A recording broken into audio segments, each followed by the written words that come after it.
Hey, what's up, everyone? Happy Friday the 13th. My name is Gabe. I make music under the name Holy Colors.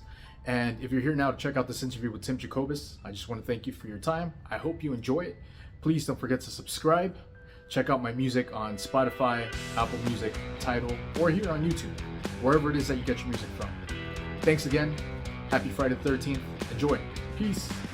I wanna be one of those 90s slasher icons, so I can always catch up to you. We could be one of those rare. Hi, I'm Tim Jacobus. I am best known as being the original Goosebumps illustrator, and I appreciate you having me on board today. And once you're in there, you can, you're the art director, so maybe you can decide that, oh, in this particular article, we're gonna do an illustration, and I would be the guy, as the art director who would do the illustration, and you would start to build your career like that. And at some point, you would have a collection of illustrations and decide to move on into the publishing business. I didn't do any of that. So I left art school with the full intention of just skipping all those steps and going right to the book publishers. Now, it seemed very logical at the time, and it was not very logical when actually put into play. So it made for a rough couple of years, but it did streamline the process. So, I mean, there was a method to the madness. And so, sure, I know I'm at a different point in my career than you or some of the people who are listening. And it's easy for me to sit here and go, yeah, the hard times are hard, but don't worry, it's all going to be okay. That's easy when you're on the other side of it. When you're in the middle of it, there's nothing worse than feeling like you made a mistake in the career that you've chosen. There's not a lot of there's not a lot of mental gymnastics that you can do to stave that off. There were times not long, I had been in the business 20 years and I would still panic when there wasn't work on the table and thinking, oh, I'm all washed up and nobody cares anymore. That there is that nagging thought in everybody's head, and it kind of never goes away. You got to kind of learn to deal with it and know that for every one of those terrible negative thoughts that are coming through your head, there is another set of voices in your head that know that that's not true. And what you're doing is very constructive. You got this far. There's a lot to be said for how much effort you've already put in. You've gained a ton of experience along the way. And this is even if you've only been in for a few years. So you got to try to know that that negative voice is a little bit healthy, but don't let it steer the ship. Just know that it's going to happen. It's going to pop up, and just know that it's kind of part of the cycle. And it can be useful, because every once in a while, it's good to get boy, I stink. Yeah. Mm-hmm. It's good to get one of those every once in a while, because it makes you. Then you got to go, all right, well, what's the way to fix that? And that's to buckle down, put in some more effort, try to isolate a thing. Don't try to look at it as this giant global thing. Look at something that you can actually work on and try and move it forward like that. Gotcha. Awesome. Some really good moments there. And I was going to ask you, by the way, so when you graduated art school, how old were you? I was 20. 20. And yep. Did you start seeing success immediately? Did it take you some time? No. Yeah.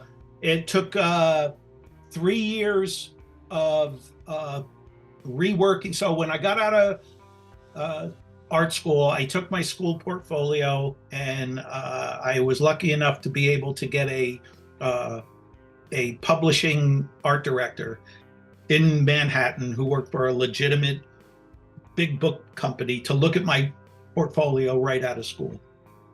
And he, said, look, you've got talent, but he said, this whole portfolio looks like a school portfolio. And he said, and I forget, I probably had 10, 12 pieces in that portfolio. And he picked one piece out and he said, you can leave this one in. He goes, but all the rest of them got to go. I want you to go home. And if you want to get jobs in the book business, the illustrations in your portfolio have to look like they're made to be on books, the proper dimensions, the leaving the open space for text. Just think more like these are actual jobs and gear your portfolio towards that. So, okay, that's going to be a long haul. So it took between putting my portfolio together and starting out and knocking on doors, it took 3 years until I got my first paperback cover. Now, Awesome. Yeah, it's great to get your first one, but having one doesn't mean all of a sudden, it's not like getting a job at a company where if you get the job, you're in, and the paycheck starts coming on a regular basis. I'm freelancing, and I got one for the next, I don't know, it was 6 months before I got another one. Wow. And, so I think my first year in illustration, maybe I made $6,000, maybe less. And, but you got to go, so I'm not only am I doing my illustration work, I'm also doing side jobs. I did a little bit of everything. At first, you'll do the jobs that pay well. And then after a while, you need more of your day to do your artwork. So you have to look for those more part-timey jobs that can work in around the edges. And then it gets tougher. It gets tougher to find good jobs. So you take the job that fits into the timing. So, I did a lot of construction, labor on a construction site. I was a garbage man for a little bit. I unloaded trucks. I worked with friends who were contractors, just do day labor stuff. And I liked doing more physical jobs because then when I got home in the evening, I was exhausted and I would go, well, I'm sure I don't want to do that for a living. So I'm relaxed and I could sit down and do some more artwork. And, I had got all the energy out and I could sit there and actually work on my portfolio after doing stuff like that. So, it was years, like I said, 3 years before I got my first cover. And then it was, I'd have to go figure that out before, I was actually going, okay, this is my full-time job and I'm making it happen here. And, I can honestly say I'm never going back to, part-time work. That's amazing. And a lot of things that you touched on are actually things that a lot of, modern musicians or even, musicians or artists in the past have dealt with, right? Where you start off doing your craft, but at the same time, it may not be enough to pay the bills. So you have to find something else to kind of squeeze in to work there, make some money. And it's like you said, it gets tougher as you go on, right? We've all been in that situation. I have a lot of friends. I've been in that situation before as well. So I completely understand. And actually something that you mentioned was that you started knocking on doors and it took you some time, 6 months. So when did you actually see like significant success where you said to yourself, okay, you know what, this is going to be my full-time gig from now on, and there was no need to find a part-time job? So I'd been at it a little while. I probably had 6 or 8 covers under my belt. And one of my art directors said, you're hustling good, and you got this thing started. You need to find yourself a rep. He goes, he was an art director. He said, I deal with reps every day. I don't deal with artists every day. And if you can get yourself a good rep, he's got all the hookups, he's got all the connections. He'll get you jobs consistently, and then you don't have to be running back and forth to New York City, knocking on doors and coming to see me. Your time is better spent at home, creating, being creative. So he gave me a name of a couple people, and I picked a guy, and he was excellent. I really loved the guy. He took good care of me, and he was able to get more money per piece, but he was also taking 25%. But Gotcha. the fact that we were getting more money and I was getting consistent work, then it was a no-brainer. And so once that started to happen, then he was able to get my stuff in front of a whole bunch of art directors that I wasn't getting to look at my portfolio, just due to the fact that he had the connections. So that's when it really was, I was like, oh, this is it. We're in. The work was coming through consistently. Enough was there to pay the bills and not be freaking out. And so that was kind of the start. Now that took probably another 6 months on top of the time scale that I'm already giving you. So yeah, it was years before I was in. Awesome. Awesome. And so I'm sure a lot of the times when you were knocking on doors before you had the representative, you faced a lot of no's, right? So Yeah. how did you build up that resilience? Because again, that's something that any creative experiences. Yeah.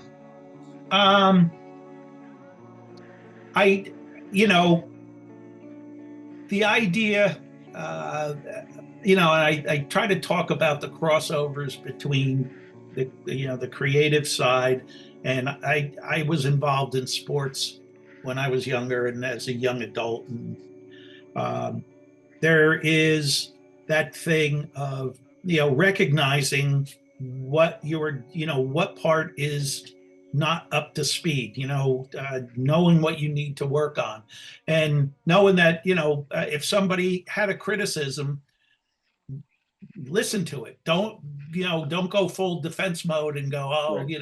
he doesn't know what he's talking about. Try to weed through, yeah, it hurts, but okay, let's see what he's talking about and let's see if I can address it. There were times where it's something that's not addressable, like I don't like your style. Okay, that's one thing. But if it was like, listen, if you could use more muted colors on a few of these pieces, that would give me a better idea of what you can do. Oh, okay. Or your subject matter seems to always be in this realm. If I could see another piece like this, all right, again, these aren't the messages you want to hear. You want to hear, oh yeah, I got a job for you, not you got to do some more stuff for free to get these people's attention. So try to take a step back from that criticism. I used to, if I got real bad ones, like if there were so no internet, no anything, you would drop your portfolio off at the door. It had paintings in it. You would leave it there. Then someone would look at it, and then they would usually leave a note in there. Okay. And every once in a while, you would get a real harsh one. And the harsher they were, the more I would take them and I would pin them up and go, all right, sometimes they'd make you laugh because you're going, really? This, I didn't do anything. I didn't kick your dog. So, I used to like to hang them up just to go, all right, the heck with that guy. We're going to be okay. And, it's, you learn that along the way, some people, sometimes they're just having a bad day, and it has really nothing to do with you. And if you're turning in your best work and someone doesn't like it, okay, you did your best. And if you can always take that thing and in the back of your head going, well, this is what I got. This is my 100%. But if you know, you know what, I really did kind of screw off on this one, and I took that day off and I spent it at the beach when I should have been work.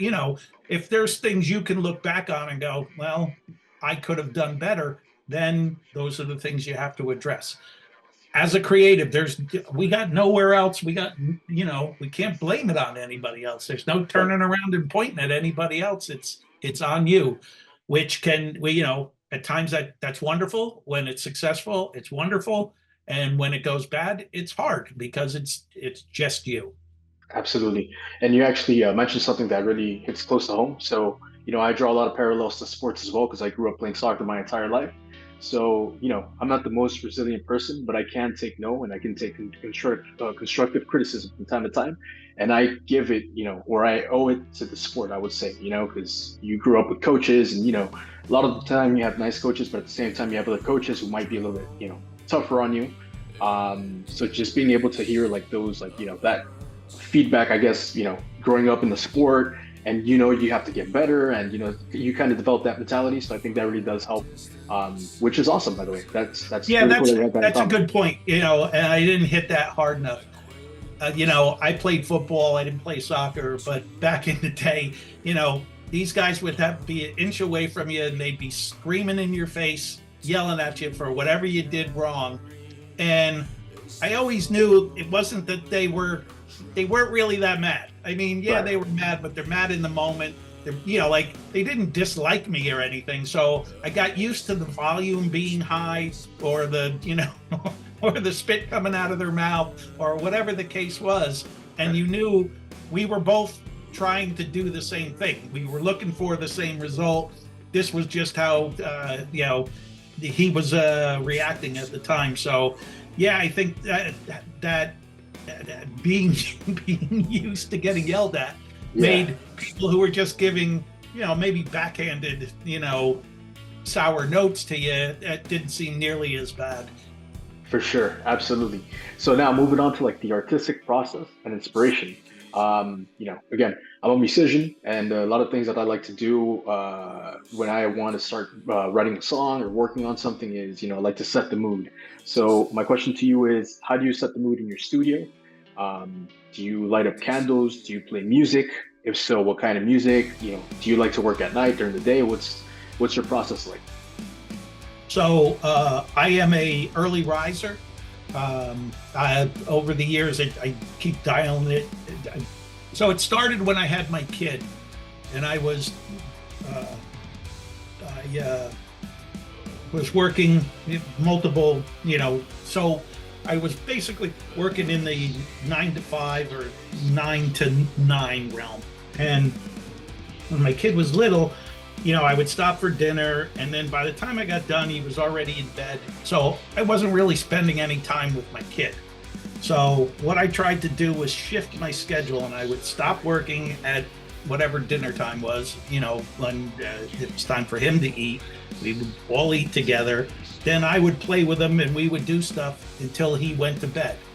And then I would go to bed at that same time, but I would get up the next morning way earlier to make up for the time that I missed. And I started this, shifting my schedule thing years and years ago. My son's 26, so he doesn't need me to play with him. But I still get up at 4 a.m. I like getting up early. It gives me an opportunity to, nothing's happening in that, in my immediate world. There's not emails popping in.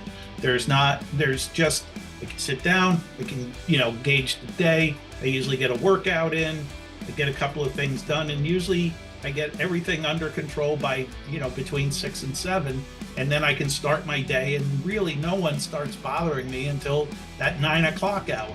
So I've got a lot done, a lot out of the way, kind of got everything organized, and I can get a ton done in those hours. Now, this wouldn't, the atmosphere thing, yeah, music is everything. Having some music playing at all times. I'm a progressive rock fan.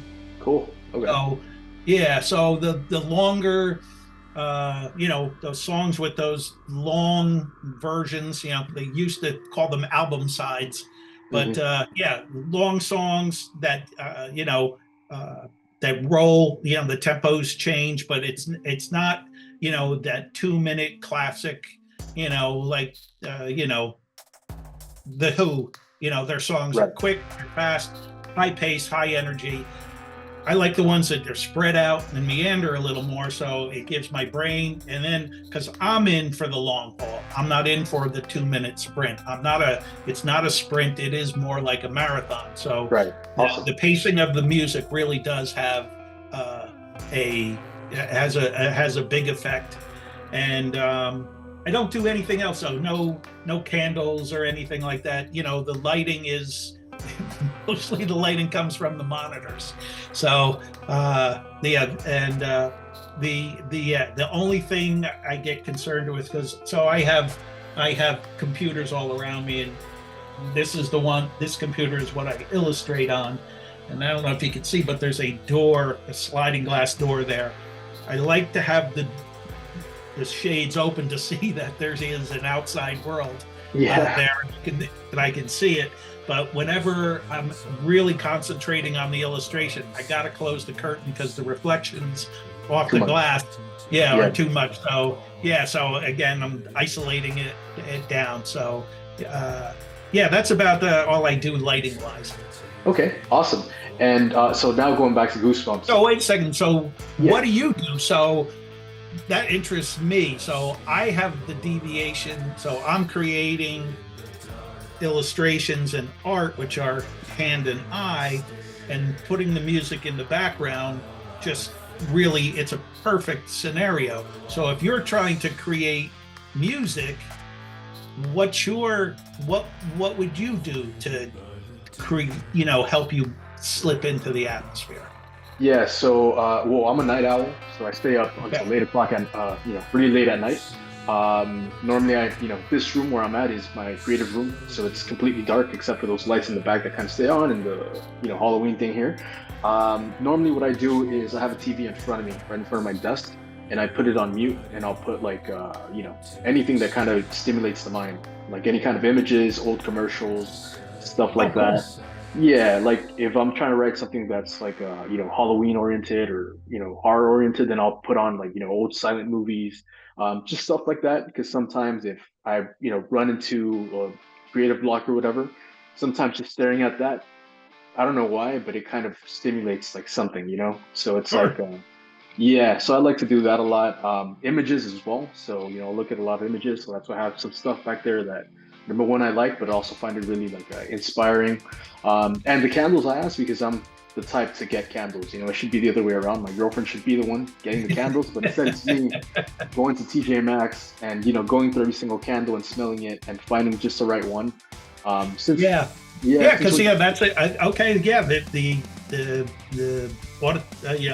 The smell is a thing too. Yeah, I didn't think of that. I was thinking more just as the ambient light from it, but the whole smell thing. Sure.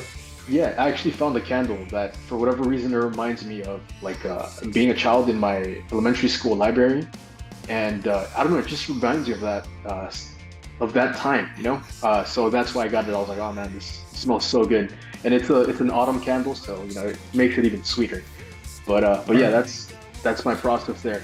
No, that makes sense. I should have thought of that yours would be visually stimulated, obviously, and the idea that you're looking at stuff, especially moving pictures with the sound off, I could see how that would work. Yeah, absolutely.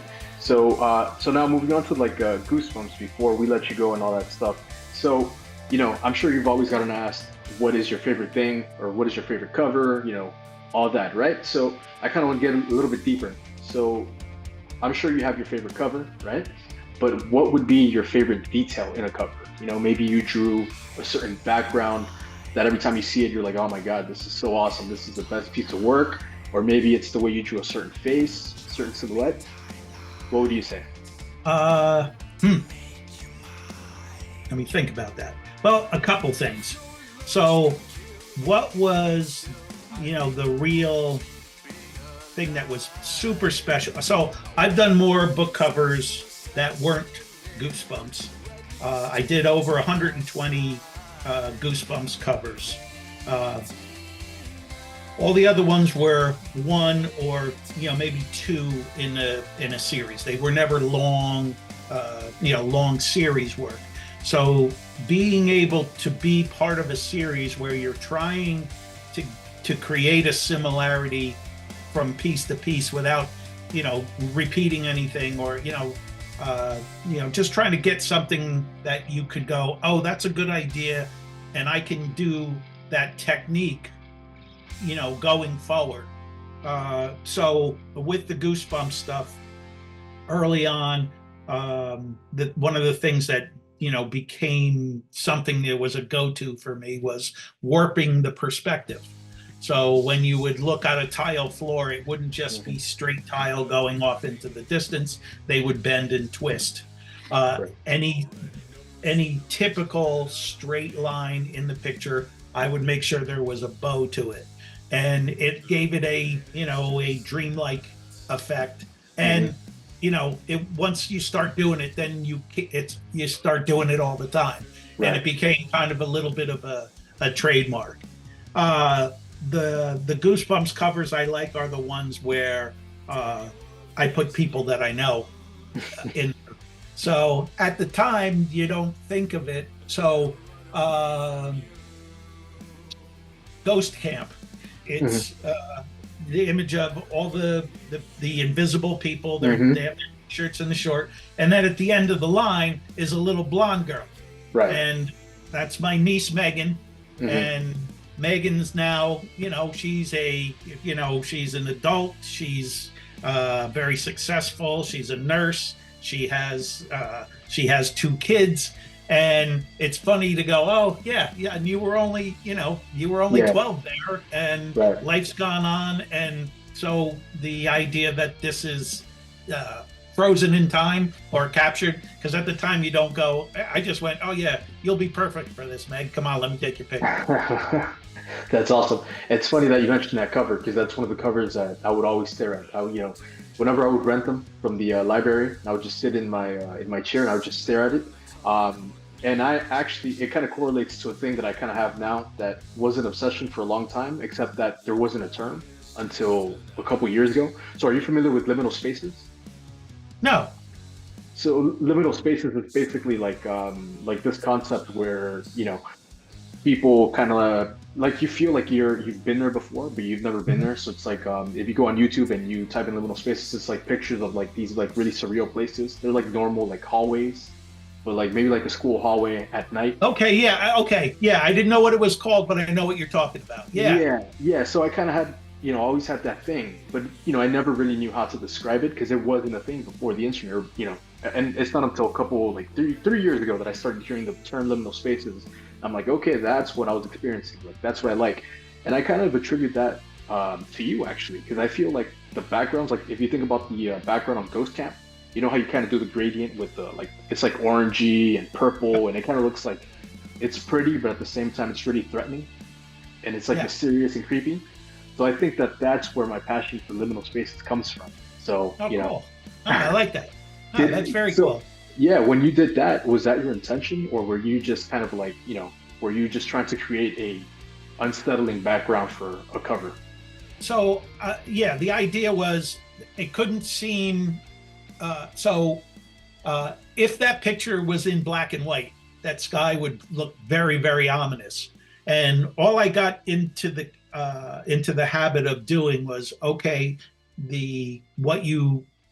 my tendency to make something threatening is to go darker and make it black, get blacker, and with the Goosebumps palette, the idea of keeping the colors real rich, I went, all right, don't go black, go richer and darker. So what can we do? Okay, let's do the purples. So like you say, we've got the orange at the bottom, just giving it some weird glow, but then don't go to black, go to purple. And again, it still was more about the contrast in there. So again, if that was in black and white, it would look like a real stormy sky, but I'm just messing with the color.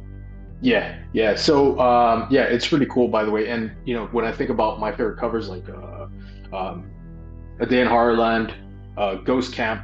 Well, you mainly do it in every single cover, right? But a lot of the ones that are my favorite, that are more, that are my top five, Haunted Mask, it always has like that shade, right? That gradient Yeah, in the the colors. gradient was, so I was working with airbrush.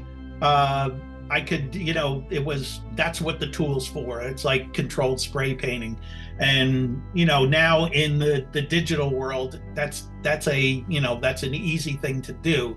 But at the time when I was doing it, you needed a tool, especially if you were working with acrylics. You could with a brush, you could work a pretty good gradient background, but it wasn't as perfect as it was using the airbrush. So I got I got skilled at using the airbrush, and it was a time saver.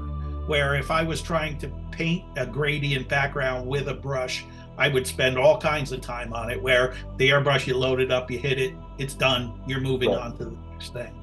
Okay. Awesome.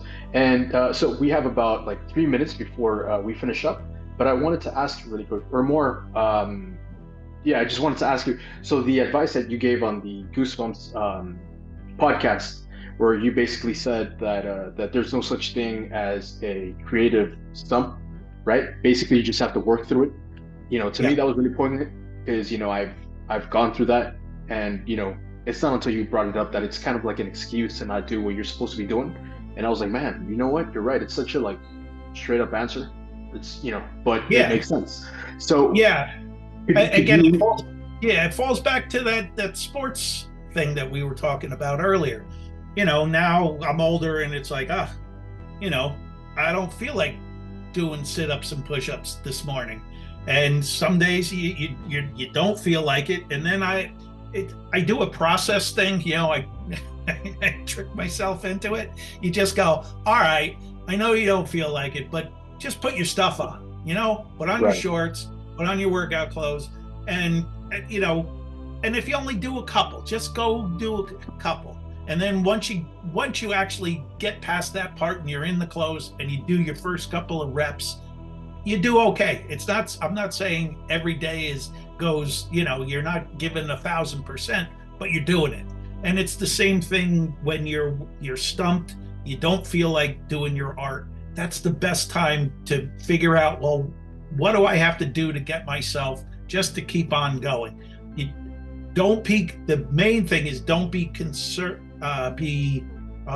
looking for your best quality at those times. It's not about the best quality. It's about continuing to move forward and doing something when you don't feel like it. Because almost always, if you get past one of those times, right after that, you're gonna get a spark. When you do feel a little bit better or on top of your game, because you push through that part, all of a sudden there's an idea, or there's a color combination I never used, or Right. there's I can do twist the perspective this way. So yeah, it's and that's being an illustrator it's way different than being a fine artist. If you're a fine artist, you're coming up with ideas, you finish them, and then you try to sell your artwork. As an illustrator, they're reaching out to me beforehand. We've already determined what we're doing and how much I'm being paid and when is the deadline. That's all before I even pick a pencil up. So I know I'm committing to these conditions Mhm. right from the start. So there isn't a lot of self negotiations where I can go, well, I don't feel great today. It's like, hey man, tick tick tick. Yeah, For sure. every day every minute you don't do this, you're gonna have to pay on the back end. And Mhm. you have a few of those early on in your life where you're forced to stay up overnight, or you're working on a weekend when you had made plans to do something else. And if you had done your work in the early part of the week, you wouldn't be paying the price. And you start to go, all right, just get through it. Just get through it. We'll just do the whole question again with any advice that you're going to give to the 20 struggling artists, or maybe just any artist in general that's trying to take off. So what advice would you give to them? You know, I know times have changed since, you know, you were coming up on your end and now it's a different time, but in general, there has to be something consistent that you can offer to any artist, illustrator, anything like that. So what would you say to them in order for them to make it to their goal? Yeah, yeah. To your point, yeah, things are, you know, all the stuff that I did back in the day, you know, no longer applies. You know, you don't go around carrying all your art in a briefcase. You don't, don't knock on doors. You don't shake people's hands. When you know, so the thing that does apply is the way you approach your art every day. Artists, you know, writing, especially writing and illustrating, music as well. We got into this bad habit of talking about inspiration and being inspired and not being able to work until you were inspired. And that's kind of nonsense. You got to be able to do this whenever, and even when you don't feel like it, you got to be able to sit down and make this happen. So you should look at this like you're an Olympic athlete and you're training every day, and you carve out a little bit of time, you know, for your training, and you make it happen every single day, and you make it a part of your everyday life. And when you do that, you will notice huge improvements in what you're doing. Just because you're being consistent, you know, you'll get a little more muscle memory that you wouldn't get if the alternative was, oh, once a month I spend all day Saturday doing my thing. You will improve much better by doing, you know, 20-30 minutes a day, every day, consistently every day. So again, try to make it part of your everyday life. Treat it more like you're training than, you know, something that you need to be inspired for, and try to do it when you don't feel like it. And you will see great things happen, especially after those days that you don't feel like it. You kind of push yourself over the hump, and yeah, you'll get some good results. Awesome. I really, really love that advice. Like I mentioned to you last time, I think it's phenomenal advice, and I do think that it's something that artists, musicians, you know, any kind of creative can really benefit from that kind of advice that you mentioned. Because, like you said, we did get into a really bad habit of, you know, using the inspiration thing as an excuse to maybe not do or do. And as common sense as it may be, as what you mentioned, or as clear as it may be, I think it's something that we don't recognize. And, you know, the first time I heard you saying it, I was like, wow, you know, he's absolutely right. I need to, you know, work on it regardless of whether I feel inspired or not. So, you know, I love that you mentioned that again, and that you're leaving that with our viewers. So thank you for that. I appreciate it. And again, I just wanted to thank you so much for your time. Thank you so much for making the time to be here with me and speak with me, and, you know, allowing, you know, yourself to be on camera. And any parting words for any viewer that maybe see this? Do you have any projects coming up that you want people to support, anything like that? I have some projects. I can't talk about them because, you know, the people who I work for, they're the ones who have to announce it. I can't be the man behind the curtain here. No, the next thing that I'll be involved with, I'll be getting on a plane tomorrow morning, and I'll be in Toronto for a convention. I'll be there for the next 5 days. So that's a lot. I haven't done that in a while. So I've never been to Toronto for a con, and this should be fun. So if you got any Canadian viewers, know that I'm there. Awesome.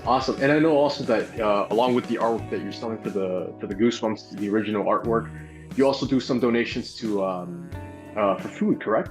Yes. Yeah. If you buy a poster through my website, $10 from every sale of every poster goes to buying food for the local food bank that's down the street. And it started out as a very small, venture where we just kind of went with a couple of bags of groceries. And just due to everybody's generosity, we've been able to fill up my pickup truck every month. And we just crossed the 4-year mark. So 48 deliveries, and we're going to keep on doing it. Awesome. So it's for a good cause. So anybody who's a Goosebumps fan out there wants to get some of the original artwork and at the same time do a great cause, help out with charity, provide people with food, and there you go. That's a good cause. All right, Tim. Well, thank you so much for your time. I appreciate you. I wish you the best of luck. I can't wait to see what you come up with next projects that you have going on. Definitely going to go out and support. Going to get myself a couple posters. So thank you again for your time. I appreciate you. Appreciate the invite. This was fun. So and good luck to you as well with everything you do. Thank you, Tim. Appreciate it.